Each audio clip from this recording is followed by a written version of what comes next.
Hey, everybody. Welcome to the Pittsburgh Podcast Live. What do we call this? The Pittsburgh Podcast Meetup. We got pizza, food, cupcakes. We're celebrating 1 year of the Poduty Podcast Theater. We've been here. Last June was our official opening, but I tore my Achilles on Memorial Day, and we had to push back the celebration. So today is also part of our 1 year celebration. Those of you who are here have seen me hobble around. I just got out of my boots. I am trying to walk. As soon as I get out of here, this leg's going to be swollen. I'm going to ice it for about 2 hours. But if you're watching at home right now, if you're watching here in the theater, we've already been gathering questions. We have a live audience with us tonight. We are going to answer these questions. So you can scan that QR code and enter in your question. We're going to go through these. And then if you do participate, you're going to get 5 votes to spread out amongst all these questions. And you'll be able to weight the ones that you want to learn about first. So you can put all 5 votes on one if you want. You can spread them out. But the questions that get the most votes, we're going to cover first. There's a new feature I'm going to try out too. They just added some AI features, like everything has AI now. And I should be able to, if there's any duplicates, the AI should consolidate. So let's see what happens. Or it'll blow up the whole thing. Dun, dun, dun. Sorting the circles from the squares. Oh, no, that is not the case. We are opening up voting. Voting is in progress. Here we go. We're figuring this out. First time we use this technology. And then you're going to spread out your votes around. It's good to try things in real time. This is a great lesson for all you aspiring podcasters. If you haven't tested the technology, make sure you go live and do it for the first time. It's a lot of fun. We got voting in progress right now. You can scan that QR code. You'll get up to 5 votes per question or category. We don't know. We're gonna figure it all out. But you can spread around those 5 points to different questions. Nobody has voted yet. So this is, for those of you watching at home, this is the Pittsburgh Podcast Meetup. We do these monthly. I buy pizza and drinks, and we start talking podcasting. Sometimes I do presentations. Sometimes we just meet and greet each other. There's been times where we talked for the whole time and just passed out business cards and networked and met people. It was a lot of fun. Other times we're going to do what we're doing tonight, which is full audience participation. You're going to be able to participate by answering the question with a question. What's your biggest podcast challenge? And then we're going to spread around those votes. I do see a lot of people voting in the audience right now. So we'll give it a few more minutes. But this is the Poduty Live Podcast Theater. Like I said, we've been here 1 year. This is a place for podcasters to come in, do live shows for an audience, not only in the theater, but around the world. We have cameras all around the stage, live streaming, everything. Right now we're on Facebook and YouTube. And if you want to, scan that QR code, bring the vote counts up. All right. Anybody waiting to cast their vote? We're good. I'm going to go ahead. I'm going to go forward. All right. We have event hosting and audience growth are the 2 most popular categories that we had so far. Let's see what our first question is. With the most votes, what is the best way to go about getting sponsorship if you have a solid platform? We're going to start right off with going right to the money. Here we go. First, you got to know who is your audience. There's 2 ways to do this. One, you want to work backwards from what you know you're already delivering.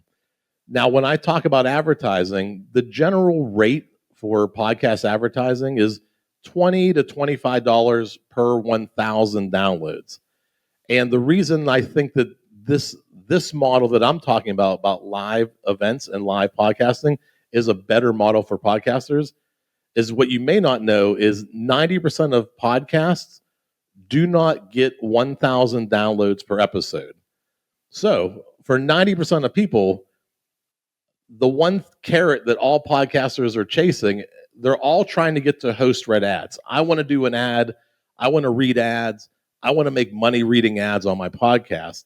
But for 90% of those people, you're not going to get to that level of downloads.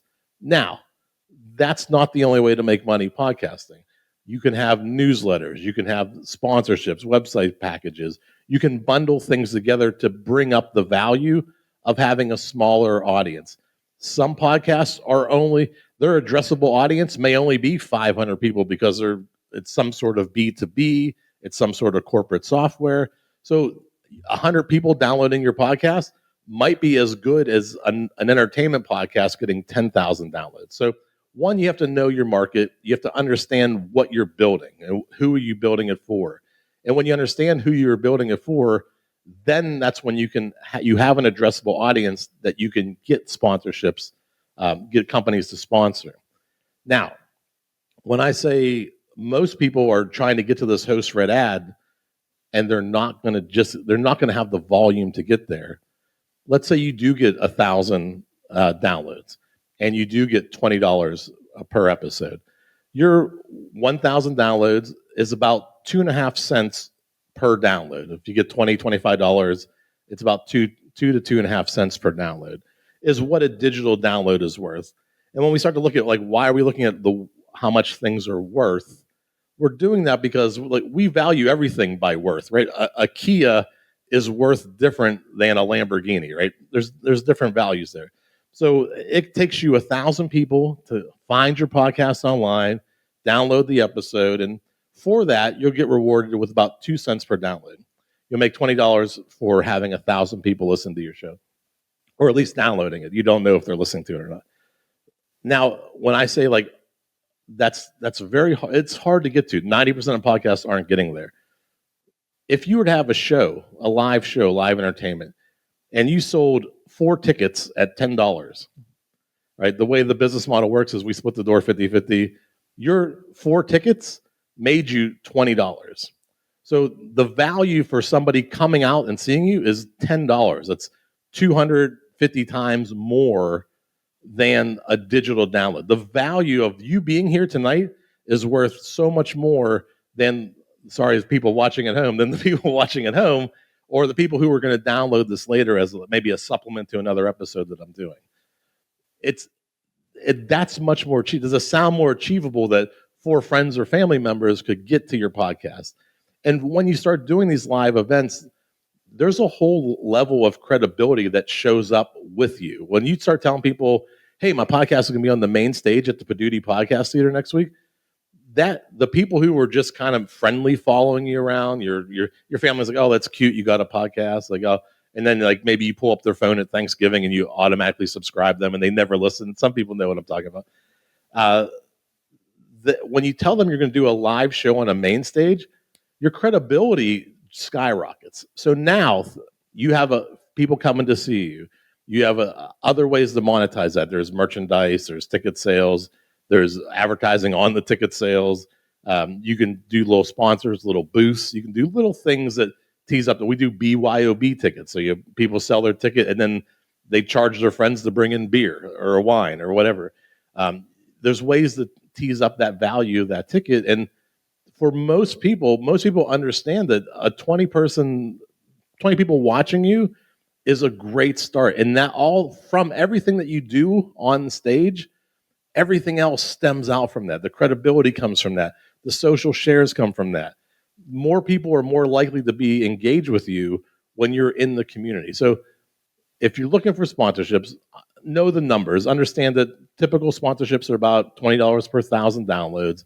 Understand that you can find other ways to manipulate that and get sponsorship packages. Understand your audience so that you know, who am I targeting? Who's my audience now? And who's the right fit for that? You might find that you're doing a great job because you have a small audience that is only it's people who change light bulbs on airplanes is probably a very small audience compared to stand-up comedians or people trying improv. Those are 2 completely different industries, and your total addressable market might be completely different in both of those. So 2 people want to know, I think I covered this one a little bit. How do I do a live show here? This is very simple. You ask me, I approve everybody, and I build you a landing page. I facilitate all your ticket sales for you. Like I said, there's no contract, there's no minimum guarantee.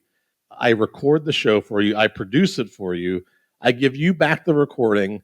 I take no interest in that's your content. Like I don't take any ownership over it. It goes right back to you. I hope you release it. I hope you tag us. It'd be nice if you tag, hey, we were live at the theater. That'd be great. Appreciate it. But you don't have to. And then at the end of the night, we have a dashboard, the same thing that you use to buy tickets to get here tonight, Event Create, has a whole dashboard of, here's what tickets sell. If you had a BYOB ticket, if you had additional merch, some people do limited edition t-shirts or posters or buttons or stickers. All that stuff can be handled beforehand. And then we split that 50-50. The merch is different than the ticket sale. So I can talk to you about the merch. Merch is your money. The ticket sales, we split 50-50. And that's it. If you like it, I want you to do it again next time. If you don't like it, we shake hands and we go our own way. And, we had a great experience. You tried something new. We did something. Now, because I got injured and you reminded me I made this offer last time. This is the offer that nobody can say no to, yet everybody last time said no to. So not only, no contract, no minimum. I'll record it, produce it. I'll sell your tickets. I'm going to guarantee $100 guarantee if you do your show on the stage in the next 60 days. So what does that mean? Typically, if you were an entertainment act, you would go to a location, you say, hey, my guarantee is $250 to $300, which means no matter who shows up at that bar or restaurant, that place owes you $300. I'm going to flip that. If you do your show here and nobody shows up, I'm still going to give you $100. Okay? Now, I don't want to do that. I'll be honest with you, that's not my goal.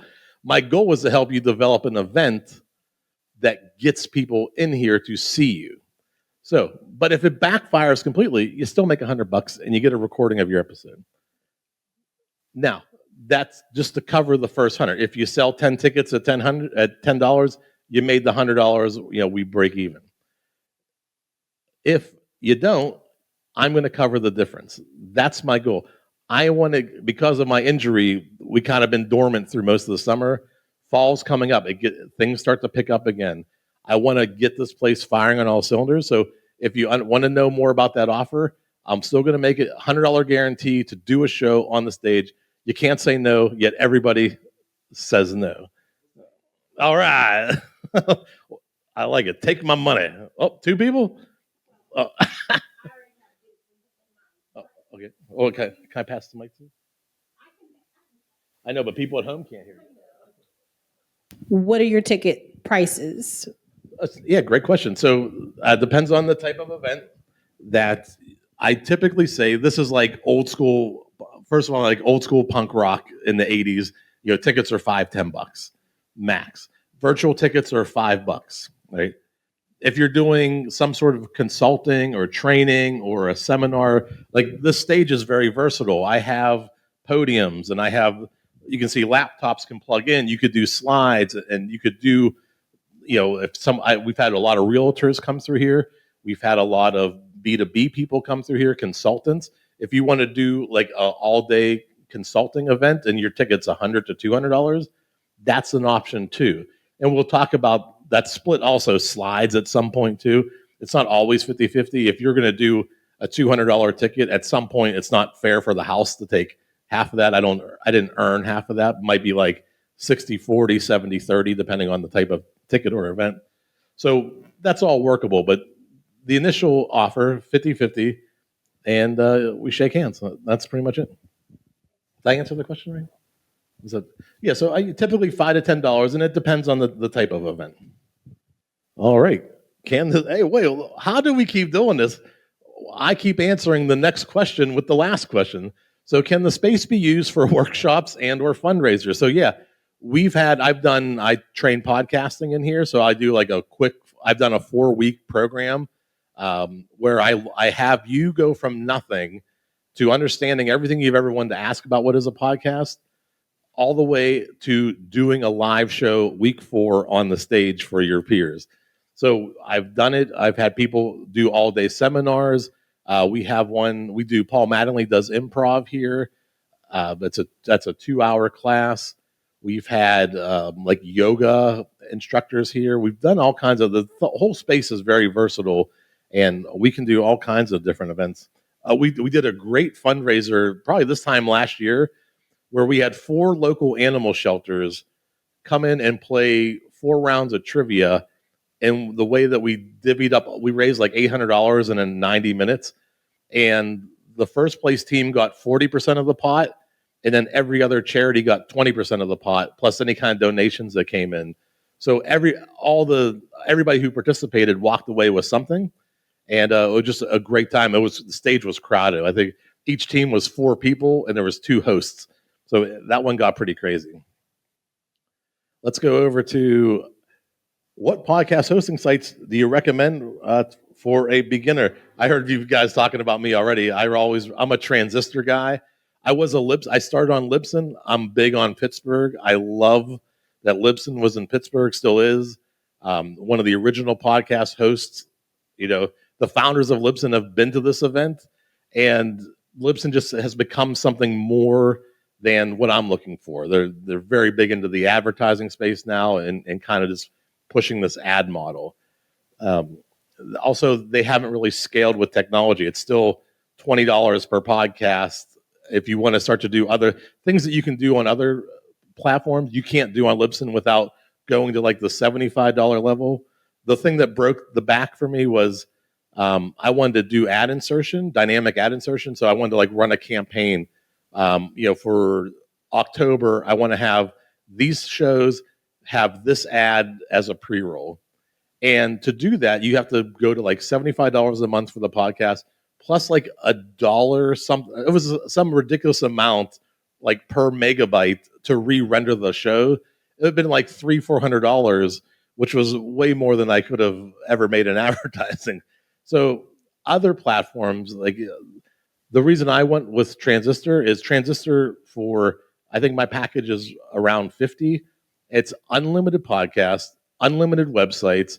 They give you like your own little Apple iTunes site. So all my shows get bundled into one place.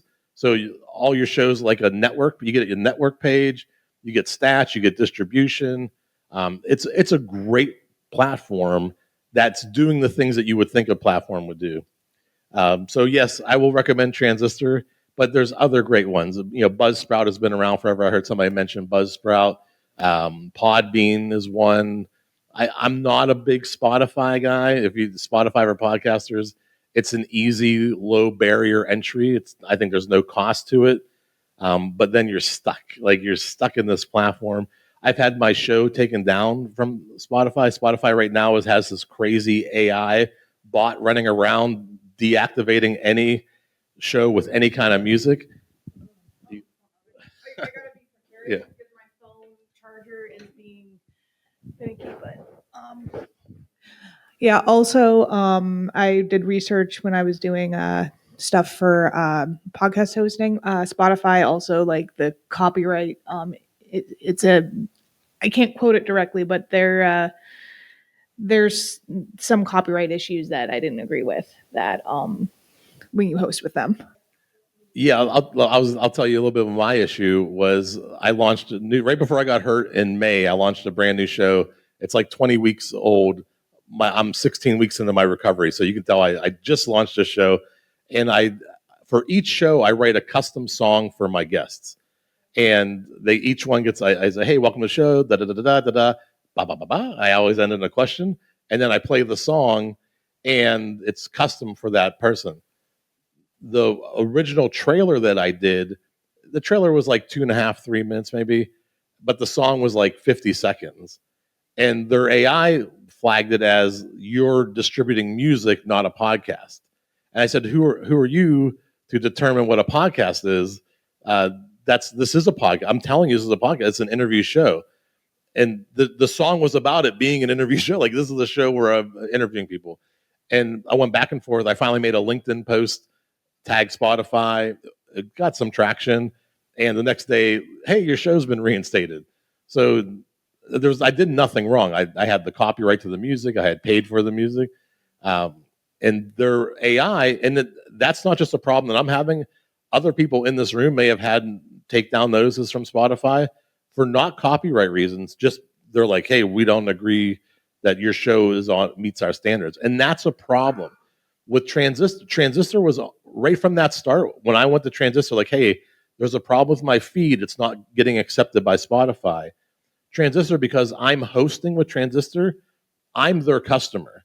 So they went to Spotify to fight for me. They said, there's nothing wrong here. Why is this being detected? So they were on my side right away because they are our host. Spotify is its own platform. It's its own walled garden. It's its own ecosystem. If Spotify doesn't like you and you built your whole house on that rented land, which not even rented, I think it's free. If you squatted on Spotify land and they say, hey, we don't like your show anymore, tough crap. Like, it's over. So I'll always recommend a podcast. Libsyn is a great service. It is pricier and the features haven't kept up with the times. Transistor is phenomenal because I use it, and I'm not just spamming Transistor. It's a great service. And there's other ones out there that will do that. But having your shows where you own them is the best thing you can do. And I'll tell you one other thing, that I was on Libsyn for 10 years. And I was terrified to leave. I'm like, it's the worst thing. I don't want to move 200 shows. Like, I'm not re-uploading 200 shows. Do you know how easy it is to move a show off of a podcast host? You go to your new host and you enter your email. That host will send you an email to verify that's the email on file with the podcast. And in 20 minutes, your show is on their platform. It is the barrier to entry and the barrier for competition to keep you is there is no barrier. You can jump from host to host to host. I don't recommend it because you'll kind of mess up some of your feeds in some places, but the process to move is so easy. So being built on Spotify, which has so much risk, to me doesn't seem worth it when I can go from Transistor to Libsyn to Buzzsprout to Podbean I can go all these different places just by verifying my email, and they'll handle the moving. But when then you own all your content. You have everything. If they don't like it, you go to another place. I don't recommend when we get to copyright, like, I don't know what the copyright question is, but we'll get to that. Copyright, very simple. Here's my rule for copyright. Do you own it? If you say yes, then publish it. If it's no, don't publish it. And I don't mean you went to, I'm going to say National Record Mart or Camelot Music in the 90s and you bought a Belle Biv DeVoe CD. That doesn't mean you can publish. You don't own that. You just own the material on that disc. I don't know. I'm turning 50 next year. So the copyright's simple. Create it, own it, publish it. Didn't create it, don't own it, don't publish it. That's it. It's pretty black or white.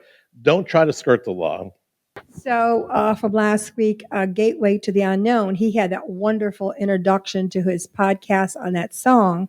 So because he did that, he doesn't have any copyright infringement, or how does that work? He used AI, I believe, to create his song. Yeah, everything he used. So a service, a very simple service, Suno, you've probably seen the ads for it. I use that to make custom songs for everybody. Okay. Very simple copyright with Suno. They have an $8, $9 a month subscription fee.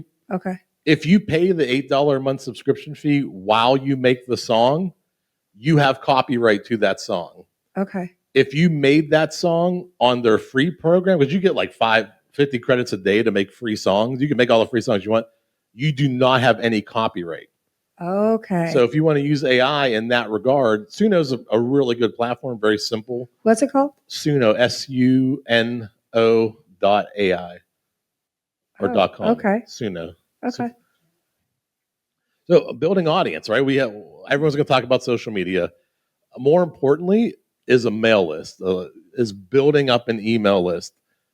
You want, just like Spotify, you don't really own anything on social media. And if you spent years getting followers and likes and all these things, the way the algorithms work now, they don't just show it to your fans. If you look at your stats, you might get 3 to 5% of people who like you might see a post that you post on Facebook, maybe 3 to 5%. The algorithms push content based on behaviors outside of the network that you created. So if you're talking, macrame cowboy pants all the time, and they're going to find other people who macrame cowboy pants, whether they like you or not, and supply that content to that person. So you need to do different things on social media, but you don't own the audience at all. And they want you to not own the audience. If you want to do some advertising, you can. Not the most effective way for podcasts, for getting somebody out of the Facebook ecosystem or the TikTok ecosystem to go to another app to subscribe or like your podcast or leave a review, doesn't really happen. You can spend thousands and thousands of dollars and move the needle very, very little. It won't move maybe at all. It's unbelievably difficult. You want to be able to have some reason for people to come to subscribe to your newsletter for whatever reason. I was going to go a different direction on that. Whereas, like this audience here, you came here tonight, right? And I've done 7 of these. I've averaged like 50 to 60 people in the Pittsburgh area who have signed up for the Pittsburgh Podcast Meetup. So just from doing this event, I've grown my email list 300 people, 300 times. So when you buy your ticket, you sign up, you give your information. That goes into building an audience for this theater. And that's an audience that I own. Nobody can take that away. I don't have to rely on publishing content every day to get the algorithm to push it in front of the right people. And if you look at the things that, like, yeah, can TikTok give you 1,000 views out of nowhere on a video? Yeah. But what's the retention on that video? How many of you looked at TikTok before you came here today, or in the last 24 hours were on TikTok? Nobody? No. Or on any social media. On TikTok, you can get thousands of views very, very easily, but they are mindless. There's no value to those types of views. People just scroll through it. You could watch 100 videos on TikTok, and I guarantee you couldn't name one creator. That's how mindless scrolling that you're doing. You're not making any connection. There's no bond. Podcasting is a bond. It's a connection. And you're doing that through delivering consistent episodes week after week. Being there week after week is a great strategy to keep an audience entertained. If they know that every Tuesday at 6 a.m. you release an episode, that'll be in their queue to be listened to. So consistency is important. The events like this, I really believe that this is a bigger opportunity to grow than, because I also give you back the manifest list of the people who attended, so you also get an email on top of everything else I was talking about. You can do shorts. There's great software out there that can take your episode and chop it up into 10 to 20 vertical clips. I would tell you, don't publish all 20 of them. There's probably 2 to 3 that are good gems in there. You'll probably have to tweak them a little bit, but for $20, $30 a month, Opus or Clap, KLAP, these places can take your podcast episode if you're doing video, especially. If not, if you're doing just audio, a lot of your hosts will also do like social clips for you. They're just going to be text and like follow the bouncing ball as you talk. They're not great, but there's things that you can do to publish. But I would say your consistency, trying to build your own list on your own terms, like if you have some sort of offer, or if you have a special episode, like, hey, we're not releasing this episode. This thing went off the rails. There was a snowball fight, and people crushed beer cans over their heads. It was just chaos. We're not releasing it as a free episode. Doug Benson from Doug Loves Movies does this. If he has a terrible episode, he'll only sell it for the true fans who want to hear every episode. You ever hear? Yeah, if Doug Loves Movies, if he has an episode that goes terribly wrong, he'll sell it for like $2 or $3 instead of releasing it.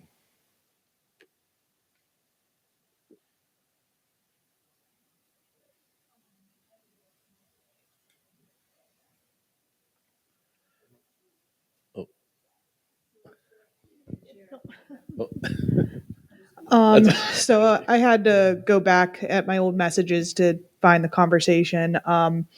So there was a mix of things. One of the things was now this could have changed because I know there was like, from listening to podcasts, there's been a lot of like getting control back in the creator's hands. But at the time there was a lot of like, you would have like, put advertisements on my podcast, and Spotify would choose what advertisements are on there, not you. So if you're a podcast about knitting and someone thinks, if Spotify thinks, we want to put a farmer's thing on, like a farmer's insurance thing on your knitting thing, that might be okay. But like, if you don't want to have insurance advertised on your knitting show, like that's not that, like you don't have control. But there's other places that do allow control, and you can like hit a toggle button and say, I don't want ads that are political. I don't want ads that are this.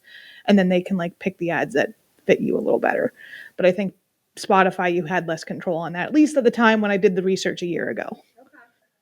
And then this last one on this slide, should I do audio or video? And the one thing I realized from doing all these events is you came here for podcasting. And for most people, we're not sure what podcasting means anymore. It used to be an MP3 file distributed by an RSS feed to some sort of app that you could subscribe to.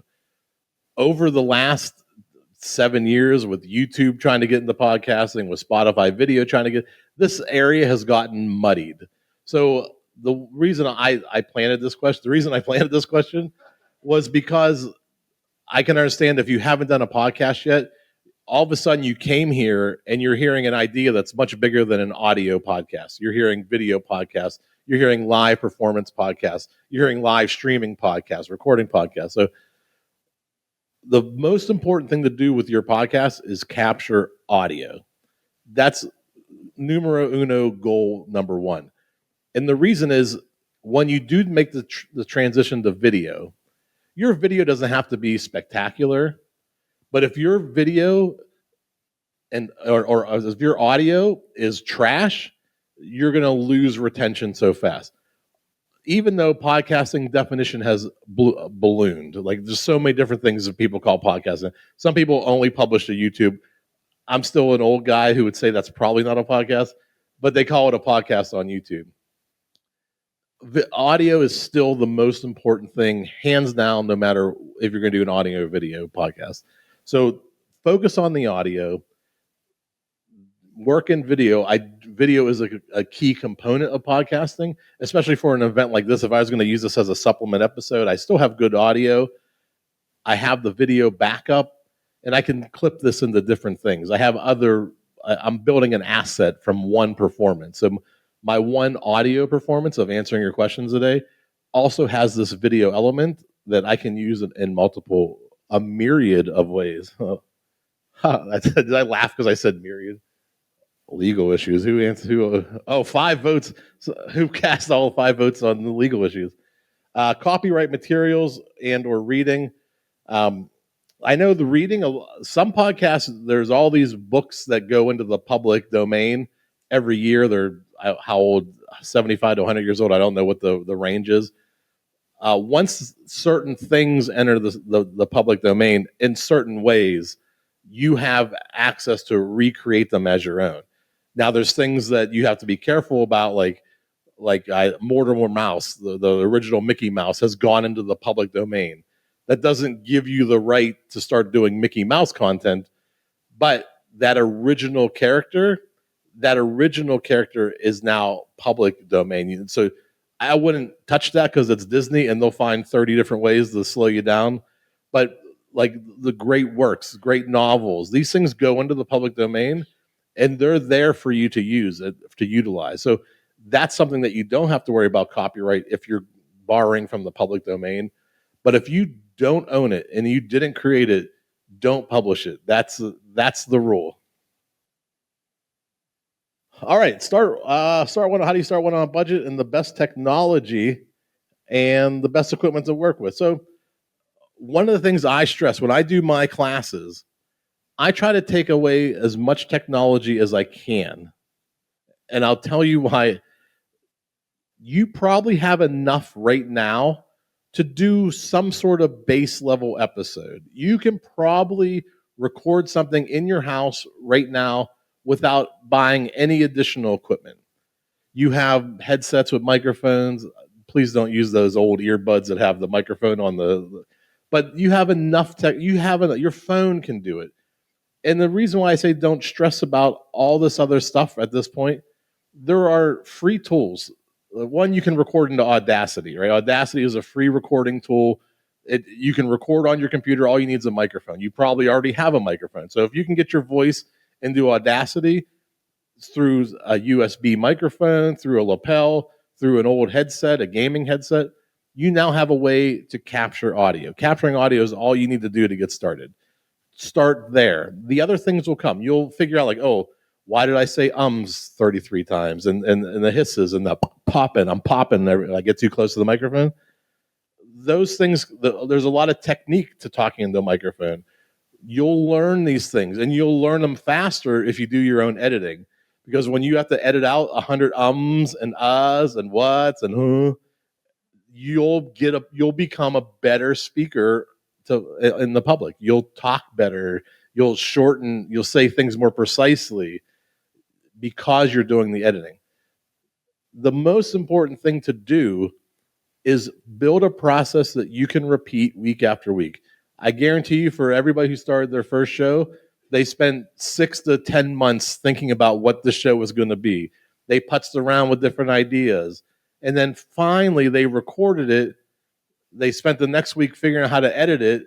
And then all of a sudden, it's Monday again, and they got to do their second show.